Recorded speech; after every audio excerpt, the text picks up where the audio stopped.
Good morning students. हमारी 7th unit चल रही थी dual nature of matter and radiation.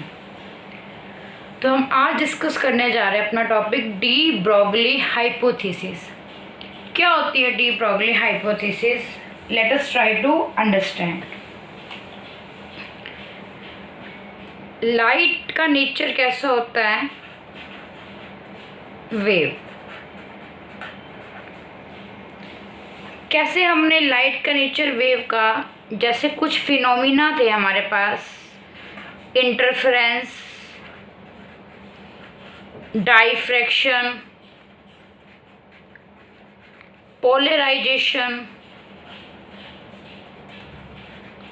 इन सब फिनोमिना को एक्सप्लेन करने के लिए हमने क्या कंसीडर किया? Light has wave nature. अभी हमने इसी यूनिट में पढ़ा एक photo electric effect.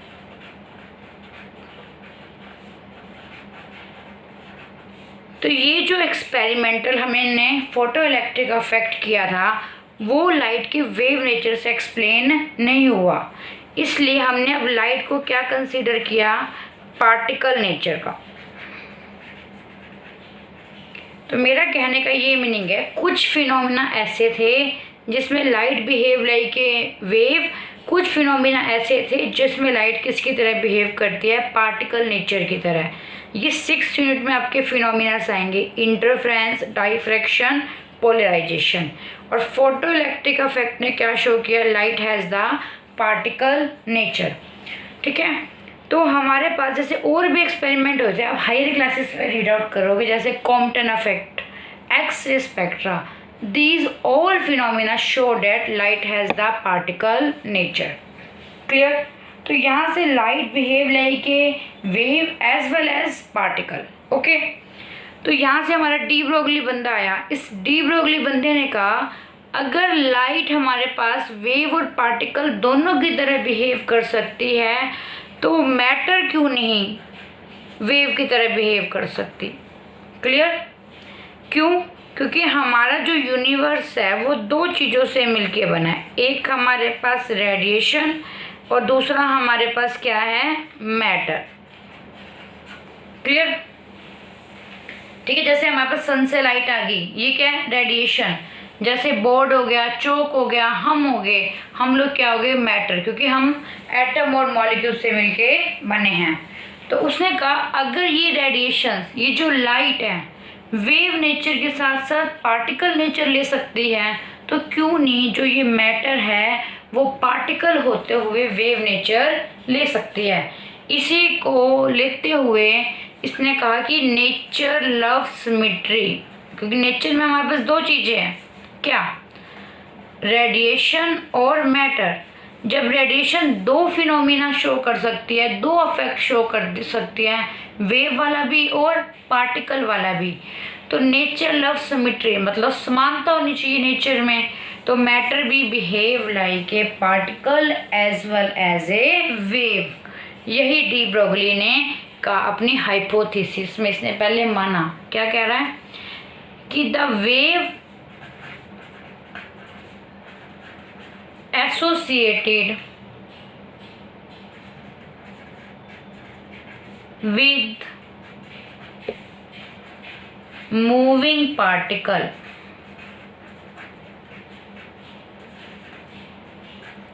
is called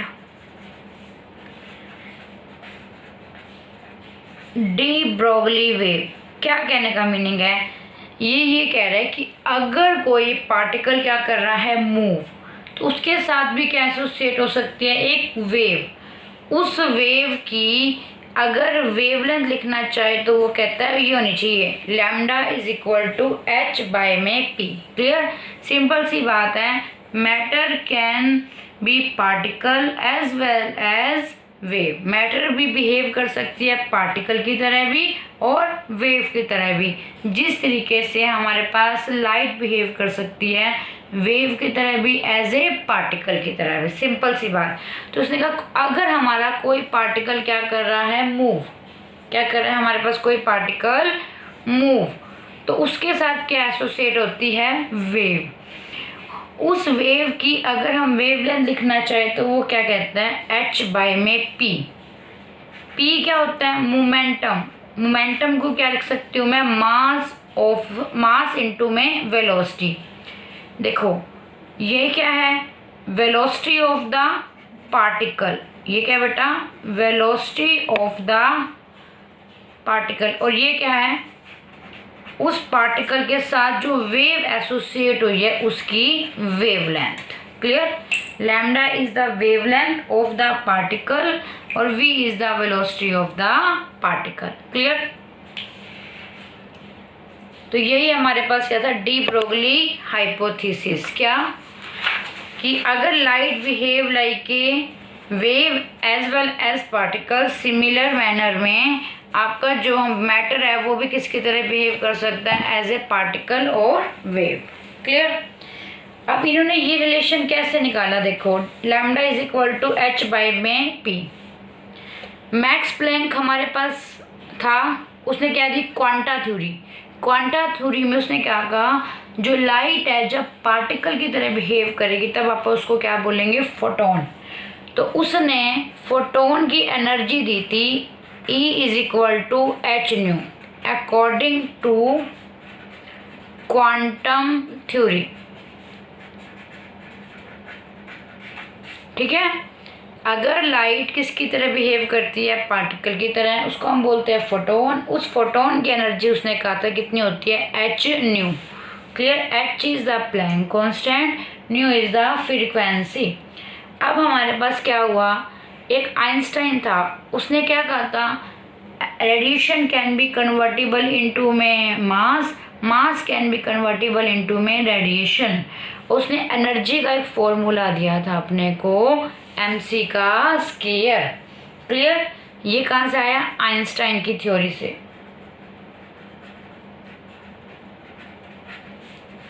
और ये कहाँ से आया, क्वांटम थ्योरी से। Compare these to equation, we will get h nu is equal to mc का स्क्वायर। हम क्या लिख सकते हैं यहाँ से, mc स्क्वायर। न्यू क्या है, फ्रीक्वेंसी। फ्रीक्वेंसी और वेवलेंथ में क्या रिलेशन होता है, nu is equal to c by में लैम्डा। c से c कट जाएगा, क्या बचेगा, mc is equal to h by में लैम्डा, या lambda is equal to h by में mc। h क्या है, प्लैंक कांस्टेंट। c यहाँ पे स्पीड ऑफ लाइट, फोटोन कैसे मूव करता है, with the speed of light. तो हम क्या लिख देंगे, lambda is equal to h by में mc। ये किसके लिए हो गया बेटा, फोटोन के लिए। अगर यही चीज़ हम पार्टिकल के लिए लिखना चाहे तो क्या हो जाएगा, यहाँ पे lambda is equal to h by M we. Clear, v किसके लिए है, फॉर द पार्टिकल, और हमारे पास c किसके लिए है, फॉर द फोटोन, क्योंकि photon moves with the speed of the light. Clear, तो ये जो हमारा रिलेशन है, इस रिलेशन को हमने क्या बोला, डी ब्रोगली वेवलेंथ। वो कितनी आई, lambda is equal to h by में एम वी। क्लियर, तो अभी हमने क्या कहा कि अगर लाइट है, light can behave like wave as well as particle. Similar manner में डी ब्रोगली ने कहा कि मैटर भी बिहेव लाइक वेव, पार्टिकल होते हुए वो भी कैसे बिहेव कर सकती है, वेव की तरह। तो उसने कहा अगर कोई पार्टिकल मूव करता है तो उसके साथ क्या एसोसिएट होती है, वेव। उस वेव की वेवलेंथ क्या होगी, h बाय में p। क्लियर, अब कुछ रिजल्ट डिस्कस करते हैं। यहाँ से हमारे पास क्या रिलेशन आया, lambda is equal to h by में एम वी। हमारी जो ये रिजल्ट आया, कंक्लूजन निकाला, उससे हम कुछ बातें डिस्कस करते हैं। पहली बात, लैम्डा किसके इन्वर्सली प्रोपोर्शनल आ रही है, आपकी वेलोसिटी की।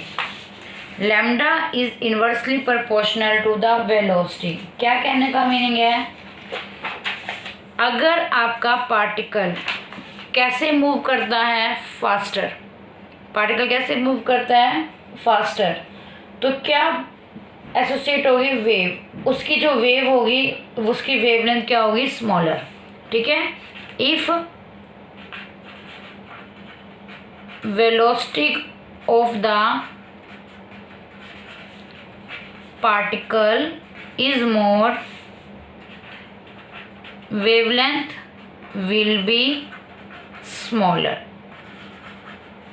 क्लियर। और वाइस वर्सा, अगर वेलोसिटी कम है तो वेवलेंथ ज़्यादा होगी, वेलोसिटी ज़्यादा है तो वेवलेंथ क्या होगी हमारे पास, कम। वेलोसिटी कम है तो वेवलेंथ ज़्यादा, वेलोसिटी ज़्यादा है तो वेवलेंथ क्या होगी, कम। पहला रिजल्ट ये है। दूसरी बात, अगर आपका पार्टिकल किस पे है, रेस्ट पे। ठीक है, अगर पार्टिकल हमारे पास रेस्ट पे है तो lambda can not be observed. इसका मीनिंग यही है कि अगर पार्टिकल आपका मूव करेगा तभी आपकी वेव क्या होगी, एसोसिएट होगी। क्लियर। रेस्ट पे है तो उस पार्टिकल की वेवलेंथ नहीं होगी। ठीक है, वो उस वेव को हम ऑब्जर्व नहीं कर पाएंगे। तीसरा point, lambda is inversely proportional to mass. अगर मास ज़्यादा है तो वेवलेंथ क्या आएगी, कम। देखो अब हम चलते हैं तो हमारे साथ भी क्या एसोसिएट होती है, वेव, पर वो हमें दिखाई क्यों नहीं देती, क्योंकि हमारा मास ज़्यादा होता है तो उसके साथ जो वेवलेंथ आ रही है वो बहुत ही कम आ रही है। जो वेव एसोसिएट हो रही है उसकी वेवलेंथ क्या आ रही है, बहुत ही कम आ रही है, इसलिए वो हमें ऑब्जर्व नेक्ड आई से नहीं होती हैं। और एक और मोस्ट इम्पॉर्टेंट पॉइंट, जो ये डी ब्रोगली वेवलेंथ होती है वो इंडिपेंडेंट होती है किसके, चार्ज ऑफ पार्टिकल के। It is independent of charge on material particle। क्या मीनिंग है इसका, चाहे बॉडी चार्ज हो चाहे बॉडी अनचार्ज हो, अगर वो मूव कर रही है तो उसके साथ क्या एसोसिएट होगी, वेव।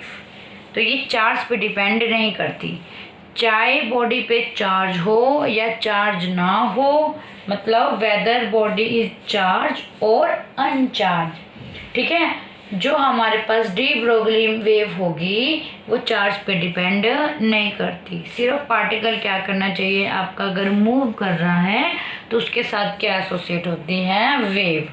ठीक है, अब एक और बात देखो, मैंने हर एक्सपेरिमेंट में तुम्हें एक बात बताई थी, एक इलेक्ट्रोमैग्नेटिक वेव होती है। ये जो डी ब्रोगली वेव है ये इलेक्ट्रोमैग्नेटिक वेव नहीं है। डी ब्रोगली वेव का दूसरा नाम क्या होता है, मैटर वेव। क्या नाम होता है इसका, मैटर वेव। क्योंकि देखो जो हमने इलेक्ट्रोमैग्नेटिक वेव कही थी वो कैसे प्रोड्यूस होती है, मैंने बताया था हर एक्सपेरिमेंट में, वो जब चार्ज एक्सेलरेट करता है तब प्रोड्यूस होती है। जबकि हम ये कह रहे हैं कि यहाँ पे ये चार्ज के ऊपर डिपेंड ही नहीं करती, तो बॉडी चाहे चार्ज हो या अनचार्ज हो, ठीक है, अगर वो मूव करे तो उसके साथ एक वेव एसोसिएट होगी। उस वेव का नाम हमने दिया था डी ब्रोगली वेव या मैटर वेव। मैटर वेव अलग चीज़ है और इलेक्ट्रोमैग्नेटिक वेव अलग चीज़ है, क्योंकि इलेक्ट्रोमैग्नेटिक वेव क्या होती है, जो चार्ज के एक्सेलरेट से प्रोड्यूस होती है, जबकि ये किससे प्रोड्यूस हो रही है, ऐसा कुछ है ही नहीं। इसमें तो ये है कि चार्ज बॉडी हो या ना हो, फिर भी ये अगर पार्टिकल मूव कर रहा है तो उसके साथ क्या एसोसिएट होती है, वेव एसोसिएट होती है। तो ये हमारे जो रिजल्ट बने थे हमने उसको डिस्कस किया है। आगे हमारा एक इसी पे एक नेक्स्ट टॉपिक है, de Broglie wavelength of an electron moving through a potential difference V। क्या कह रहे हैं, हमें वेवलेंथ निकालनी है किसकी, इलेक्ट्रॉन की। क्या निकालनी है बेटा, वेवलेंथ ऑफ इलेक्ट्रॉन। जब इलेक्ट्रॉन आपका मूव कर रहा है, किसकी वजह से? पोटेंशियल डिफरेंस की वजह से। जैसे मान लो ये अपना इलेक्ट्रॉन है, यहाँ पे हमने क्या अप्लाई कर दिया? Potential difference. ठीक है, पोटेंशियल डिफरेंस अप्लाई किया तो इस पर क्या हुआ? वर्क। और वर्क किसके इक्वल होता है? ये हमने रिलेशन किया था इलेक्ट्रिक पोटेंशियल का W/Q, तो वर्क किसके इक्वल होगा? Q इंटू में V।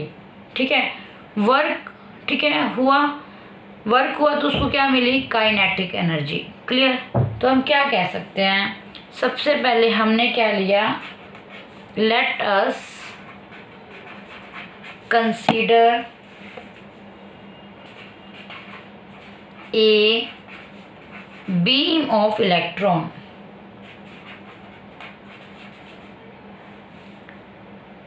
traveling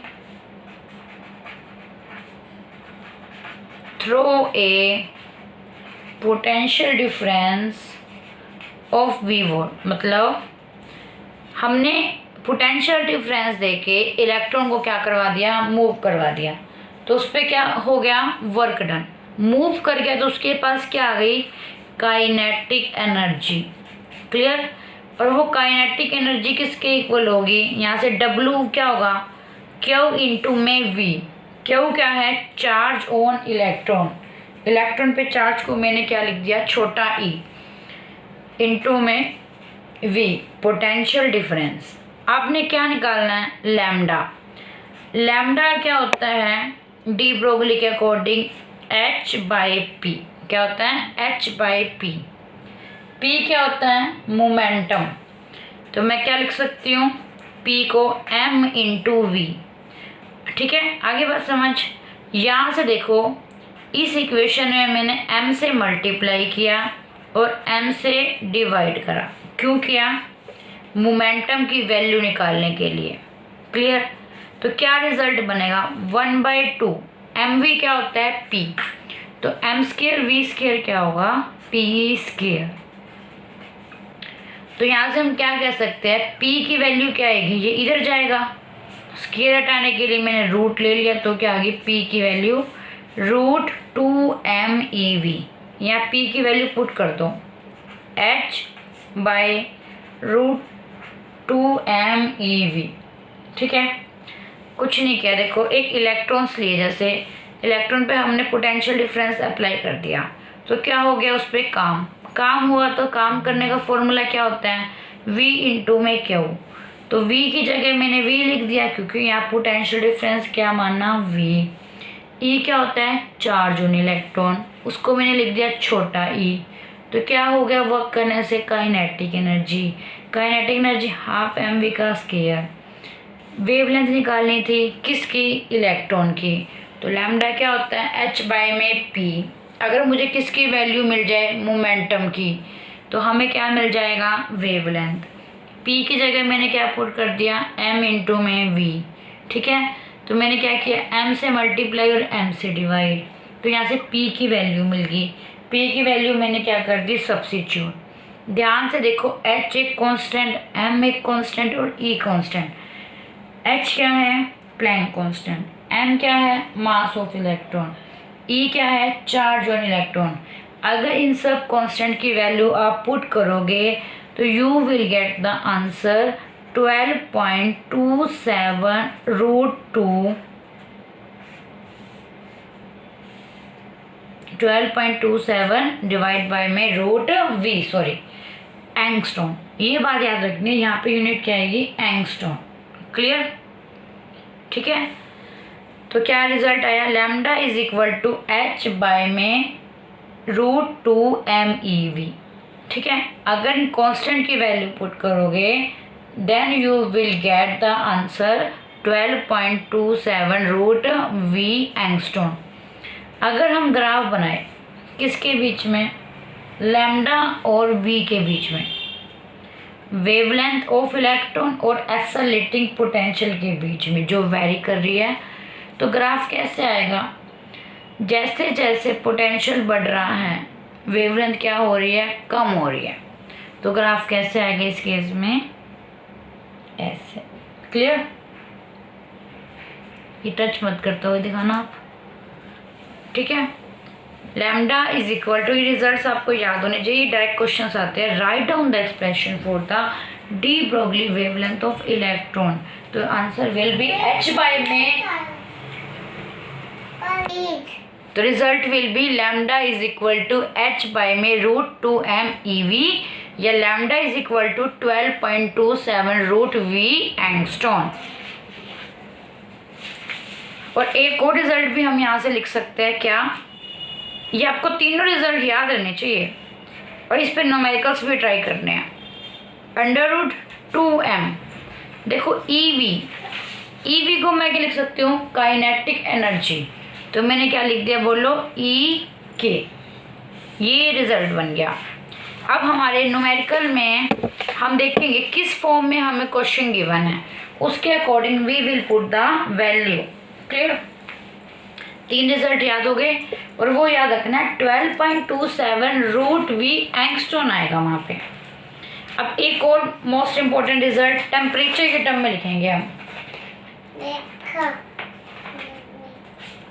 ठीक है? As kinetic theory of gases से, according to kinetic theory of gases, हमने क्या पढ़ा था? Average kinetic energy of particle is given by ½ mv का स्क्वायर 3/2 kT।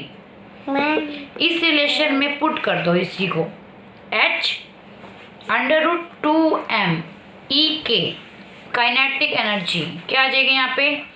3/2 kT। 2 से 2 cancel, you will get h 3m kT। तो लैम्डा यहाँ से क्या आ गया? टेम्परेचर के इन्वर्सली प्रोपोर्शनल। तो ये रिजल्ट भी याद रहना चाहिए। Clear? h by √3m kT। k क्या है यहाँ पे?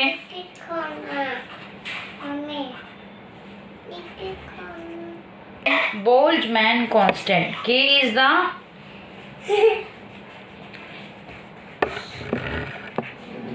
Boltzmann constant. तो ये हमारा था 7th यूनिट के बारे में। क्लियर? तो नेक्स्ट हम यूनिट स्टार्ट करेंगे, यूनिट 2 करंट इलेक्ट्रिसिटी। आज हमने पढ़ा डी ब्रोगली हाइपोथेसिस। उसने कहा कि light behave like a particle as well as wave, so that particle can also behave like a wave. तो उसने अपना एक हाइपोथेसिस दिया। अभी एक ऑब्जर्वेशन अभी तक नहीं थी, ऑब्जर्वेशन नेक्स्ट यूनिट में आएगी, ठीक है? इसको कैसे एक्सप्लेन किया गया। उसके बाद हमने इसकी वेवलेंथ का फॉर्मूला किया h/p। और अगर आप किसके लिए निकालते हो? इलेक्ट्रॉन के लिए, तो you will get the answer